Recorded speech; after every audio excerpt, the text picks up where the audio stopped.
We talked about Star Citizen the other day because they got really, really greedy. They started charging for something that they were going to bring and make earnable in-game later, but they weren't making it in-game attainable when they launched it for purchase. They were blades for ships, which basically are like enhancements or augments for your ships to make them control differently, or, you know, easier to control, slower moving or faster moving, harder to control, stuff like that.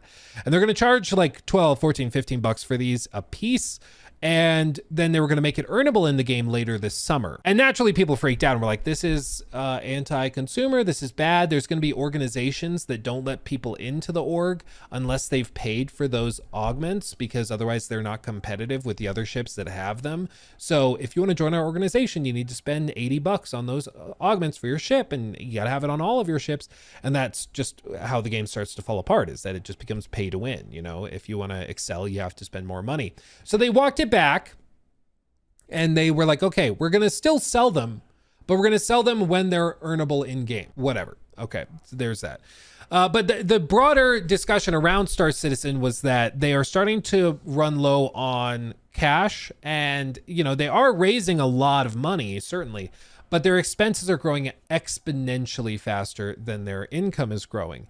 And that doesn't work for long. If you've got a cash pile, you can drain that for a little while, but eventually you need to either cut costs or you need to increase the money you're bringing in. It's not rocket science. And so they're in sort of a tough spot. And there's news that they're maybe in an even tougher spot today. Jimbo404 donated $10 through Super Chat. Thank you, Jimbo. Imagine going through double the budget for RDR2 over 10 years and still not releasing a game.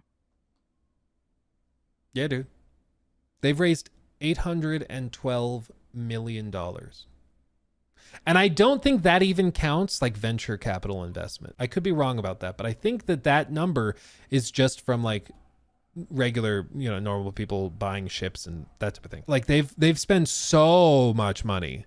It's insane. It's up to 822. Oh, so they raised 10 million in the last handful of days. Well, there you go.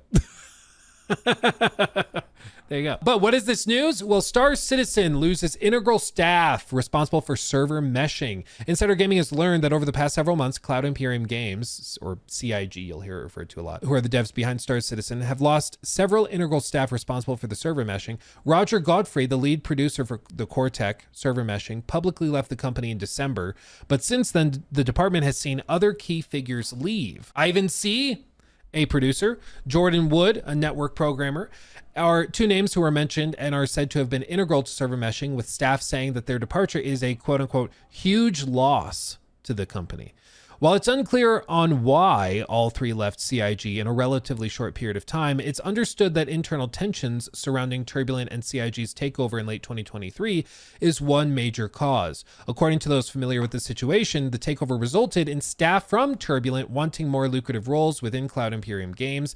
It eventually saw some staff described as unqualified for the roles failing upwards and taking over key positions, which has become hugely unpopular internally. I can only imagine. CIG's losses mean that the only two producers that worked on server meshing have now left the company. Uh-oh. Who's up meshing their servers now? That's a great question. That's a great question. I genuinely asked what more features can they add, like for crying out loud, why has this game been in alpha for 13 years? Says Happy Muro, who's familiar with the game. I think to a certain extent, it was sort of this symbiotic relationship where they understood if they added things to the scope of the game, they could continue riding the gravy train and continue making lots and lots of money. Because the inherent problem for CIG, and they are all too aware of this, is that at some point they will have to change their monetization strategy. Like right now, they've been raising lots of money with this strategy, but at some point, selling ships and doing this really, really aggressive thing, they'll have to cut that off or at least minimize it. And this other strategy that doesn't really exist now, which is just buying the game outright and maybe paying a monthly fee for it or something, that will have to take over. But that almost certainly doesn't make as much money as this version of the business model right now, where they're just milking whales dry, basically. And they don't want to have to do this because this means less money. This means you are getting this much less money. between these two points. So they don't want this day to come anytime soon, the leaders, because it means that the gravy train ends. So they kind of have an incentive to never finish and to just keep coming up with reasons to push this further and further and further down the line. But the problem is you can only do that so long before everybody just starts to realize what you're doing. And I think at this point, after 13 years, people know what they're doing. And even like the most hardcore fans are like, okay, let's lock it in. Let's polish, get it out, ready for launch. But like they don't really want to do that because they know when they do that, they're going to have to shut this down, because the average consumer who they want to buy this game for 70, 80 bucks, they are not going to tolerate $1,500 ships. They're not going to tolerate a massive org that requires you to have spent thousands in order to join. It just doesn't work. It just doesn't work. And if they think that they can continue selling $1,500 ships while also trying to appeal to the mass market, I think they're high, because the average consumer is going to laugh them out of town. And you see it in the reaction to videos made on Star Citizen, not within the community. If I make a video on Star Citizen going out to the broader gaming public, they are baffled anybody is spending thousands on ships for a video game. They're like, what do you mean they're doing? Like, what? Who is doing that? But if you flip it and you look at the inside of the Star Citizen community, people are like, yeah, no, it's pretty normal. I mean, I got a good deal on it and I use it for my org and we all share the ship and it works fine. But it's totally different. It's totally different, those two groups. And I think once you try to get the core gaming group to behave like the currently established group of Star Citizen fans, it's just not going to work. It just doesn't click. And I don't see any indication that they have any plans for how to deal with that. Is that stuff actually selling? Yeah. Dude, they make so much money. It's unbelievable. Dude, on the 15th, they made $2.7 million. On the 16th, they made about the same. On the 17th, it was a rough day. They only made about $2.2 million. On the 18th, they made about $1.3 million. 19th, they went up to about 1.85. Dude, they make so much money. But even then, they're making this kind of money, but they're an international studio with thousands of devs. And this doesn't pay the bills even still. And this is like during a big period where they're doing this like free fly event where you can try a bunch of ships for free. So people will try them, then buy them. Most of their months are down in like somewhere between 7 and 10 million, on average. But they have months where they pop off like November, December, where they're getting 17 or $20 million in that month. But that's not sustainable for a company of this size. It's just not. So they need a lot more money and they need more reliable revenue, which is why I think they'll eventually transition to like a paid subscription model where like you pay $50 a month. And yeah, I think it's going to be that much. I think it's going to be a lot. They'll have you pay like $50 a month in order to play. And that's how they're going to do it. And but again, I just don't think that the broader gaming public tolerates that. When I made my video like 6 days ago, they were only at 812 million. Caleb donated $50 through Super Chat. Thank you, Luke, Jesus. This is Chris Roberts' mom. He is really upset that you would insinuate that his game is a sham. He has worked hard and thinks people will love it when they get to fly their $20,000 ship that they'll definitely get to fly. I'm sorry, Chris Roberts' mom. I'm sorry.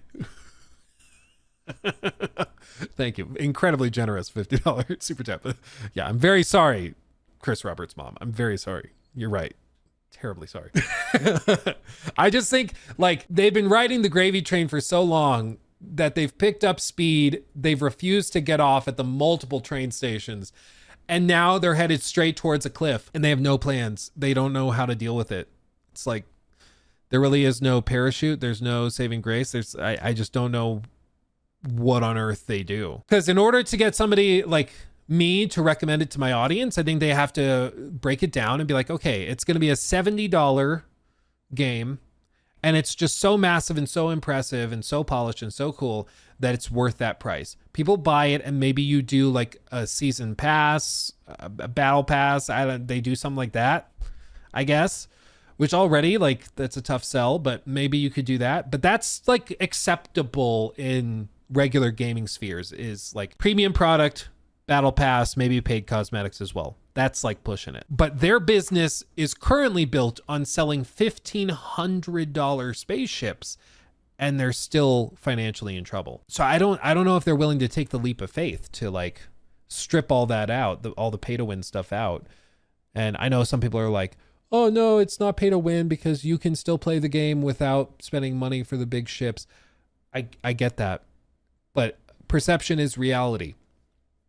For the average consumer, if they see that they get to start on a rinky-dink little spaceship that's super slow, can't go very far, and they see that, and then they compare it to the dude that was willing to spend $1,000 on a crazy spaceship, and they see that guy flying that around, zipping around, having a fantastic time, the perception is that the game is pay to win. If you spend more money, you'll have more fun. And that's what you have to deal with. Like, I know that, oh, well, technically you don't win automatically if you spend more. Okay, but who cares? The perception is if you spend more, you have more fun. And that's the problem. That is at its core the problem, you know? What is there to win? Well, Norm donated $10 through Super Chat. That's why I think it's about the fun. They're at the point where they have collectively raised over $1 billion when counting investors. They burn 120 to 150 M in ship, cosmetic sales per year and need at least that much to stay afloat. Yeah.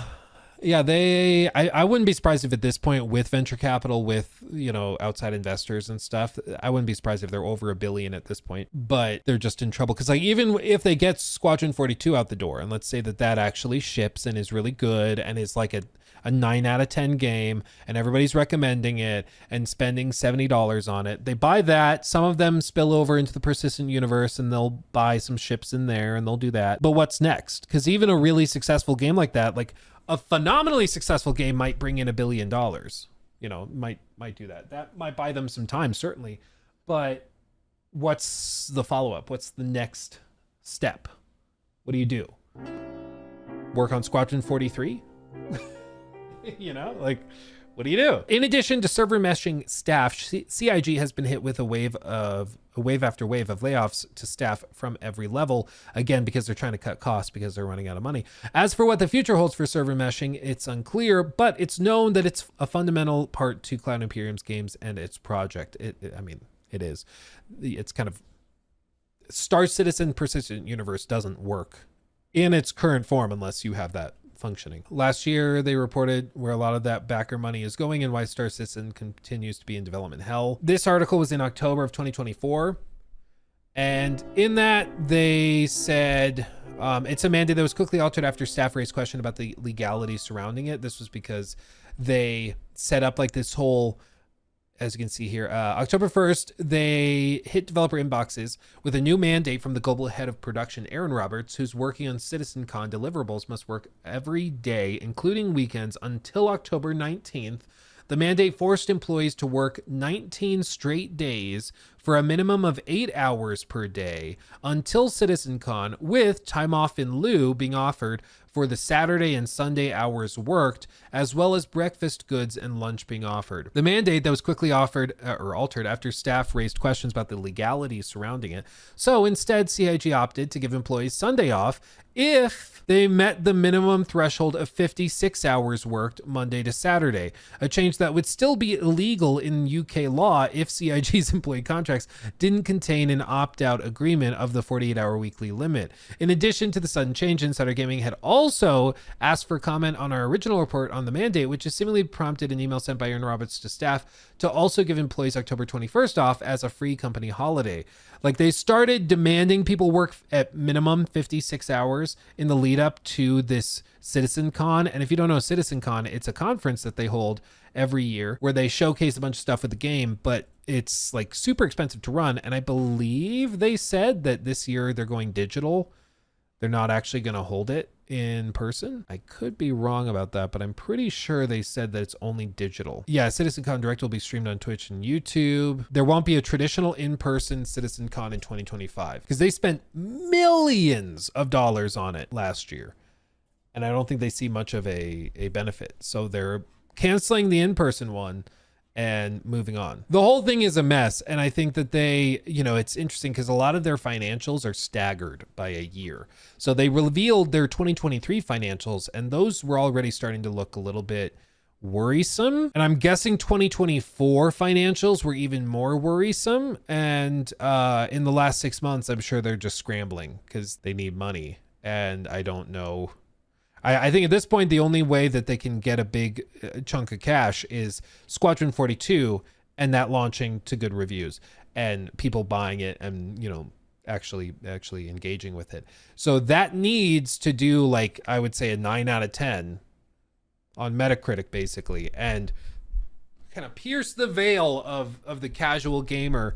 And then I think you could find some success. I think that could work. But otherwise, I don't think any of this really can work out. Because again, at the end of the day, they just don't have the money to keep this going. They just don't. I don't think selling more $1,500 ships will save it. So they got to figure it out. Very generous. And Francisco the Disco, thank you for the 2. Bethesda, please do the funniest troll and fix Starfield. That would be funny. And to their credit, at least Starfield released. So there's that. At least that's a thing. We'll give them that. This is going to crash and burn. I mean, there's the other piece of this is that Star Citizen doesn't work without major server infrastructure being like built and maintained. So if CIG, if RSI, like if they end up in serious financial trouble and they're at the point where they're like, we're going bankrupt, if they turn off the servers, like Star Citizen Persistent Universe just doesn't work. Like there is no offline mode. There is no, oh, I'm playing it this way. Like there is nothing like that. You're just screwed. And that would be perhaps a poetic way for this to end, you know, if they end up actually running out of money, shutting everything down, and then all those people that spent thousands and thousands and thousands of dollars, all of it's gone and they can never play it again. That'd be crazy. I mean, but it's not impossible to imagine a situation like that happening. They got to figure it out. But my $42,000 ship, yeah, dude, that would be so funny. Yeah, dude. Well, and it's even then, like, what do you do? Like, there'd be people that probably would threaten to sue them, but like the company's defunct. You can go after Chris Roberts, but he's probably also going to be out of money if that happens. Like, what do you do? Like, there isn't a solution. You're just screwed. You do a class action lawsuit. They sell the assets of the company, but I'm guessing they also, this other thing, they also have some other debts. I mean, they're not a company that's debt free. So, you know, there's other obligations, whether it's leases or other things, you know, because if just for example, if they sign like a 2-3 year lease for an office building that they're renting out and they decide they have to shut down the company only a year into that lease, when they go bankrupt and they do all that, the landlord can go after them for the rent that they owe for the rest of the lease term. And they probably are getting paid out before you do, before the class action lawsuit, you know? So either way, it's the technical term is it's bad. It's bad. It's a poopy. They are in a poopy situation. Okay. Hopefully we're all tracking. He took my thing.